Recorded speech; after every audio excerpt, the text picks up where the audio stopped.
नमस्कार, मी दिनेश आणि आपण पाहताय सीएम न्यूज.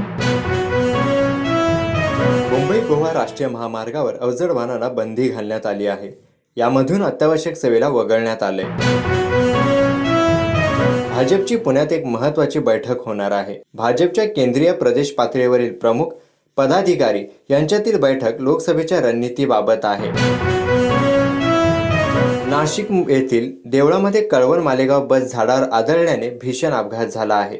यात 16 प्रवासी जखमी झालेत. अंगणवाडी सेविकांकडून सोमवारपासून राज्यभर जेल भरो आंदोलनाचा इशारा देण्यात आलाय. अंगणवाडी सेविका व त्यांचे शिष्टमंडळ आणि सरकार यांच्यातील चर्चेतून कोणताही तोडगा निघाला नाही. यानंतर आता आझाद मैदान येथील आंदोलन मागे घेण्यात आले आहे. परंतु जेल भरो आंदोलनाचा इशाराही देण्यात आलाय. मराठा नेते जरांगे पाटील यांनी मोर्चासाठी 3 मैदानांची परवानगी मागितली आहे. मैदानाच्या परवानगीसाठी मनोज जरांगे यांनी मुंबई पोलिसांना पत्र लिहिलंय. यामध्ये आझाद मैदान, BKC आणि दादर शिवाजी पार्क मैदानाचा समावेश आहे. पक्षाने जबाबदारी दिली तर लोकसभा निवडणूक लढवेन.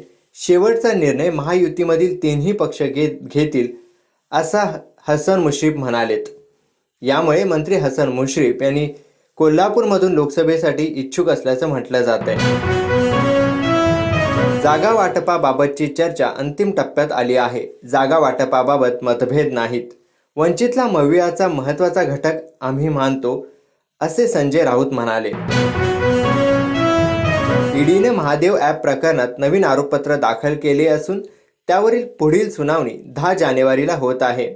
रायपूर विशेष न्यायालयात हे नवीन आरोपपत्र दाखल करण्यात आलं आहे. रेशन घोटाळा प्रकरणी घरावर छापा टाकण्यासाठी गेलेल्या ईडीच्या टीमवर 200 लोकांच्या जमावाने अचानक हल्ला केला. उत्तर 24 परगणा जिल्ह्यातील संदेशखडी गावात ही घटना घडली. जमावाने ईडी अधिकारी आणि त्यांच्यासोबत असलेल्या केंद्रीय सुरक्षा दलाच्या वाहनांची तोडफोड केली. विरोधी पक्षनेते अंबादास दानवे यांच्या मुलाचा विवाह होत आहे. सहारा सिटीतील 70 एकर परिसरात हा शाही विवाह सोहळा होतोय. 2,500 स्क्वेअर फुटावर स्वागत समारंभाचा स्टेज उभारला गेला आहे. 50,000 लोकांच्या जेवणाची व्यवस्था करण्यात आली आहे. मुख्यमंत्री, उपमुख्यमंत्री यांच्यासह उद्धव ठाकरे आणि राज्यातील बडे नेते यावेळी उपस्थित राहणार आहेत. या बुलेटिन मध्ये इतकंच, परंतु आणखी अपडेटसाठी पाहत राहा सीएम न्यूज.